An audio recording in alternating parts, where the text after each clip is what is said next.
வடக்கு நிர்வாகத்தின் அசண்டையினம் காரணமாக கடந்த மாதம் பல கனவுகளுடன் ஆசிரியர் நியமனம் பெற்ற பெண் ஆசிரியரின் நியமனம் மீளப்பெறப்பட்டுள்ளதாக தெரிவிக்கப்பட்டுள்ளது.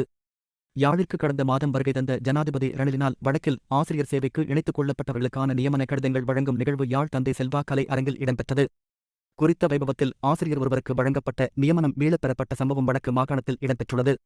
குறித்த சம்பவம் தொடர்பில் தெரியவருவதாவது, சமீபத்தில் வடக்கு மாகாணத்தைச் சேர்ந்த சுமார் 400க்கும் மேற்பட்ட பட்டதாரிகளை ஆசிரியர் நியமனத்துக்கு உள்வாங்குவதற்கான நேர்முகத் தேர்வு இடம்பெற்றது.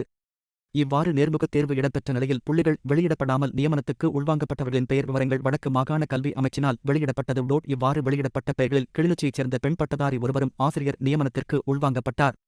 இவர்களுக்கான நியமன கடிதங்கள் வழங்கும் நிகழ்வு கடந்த 25ஆம் திகதி ஜனாதிபதி ரணில் தலைமையில் யாழ் தந்தை செல்வா அரங்கில் இடம்பெற்றது. இதன்போது நியமனம் கிடைத்த பெண் ஆசிரியர் ஒருவரை நியமனத்தை தவறான நியமனம் எனக் கூறி அவரது நியமனம் வட மாகாண கல்வி அமைச்சின் செயலாளரினால் மீளப்பெறப்பட்டுள்ளது.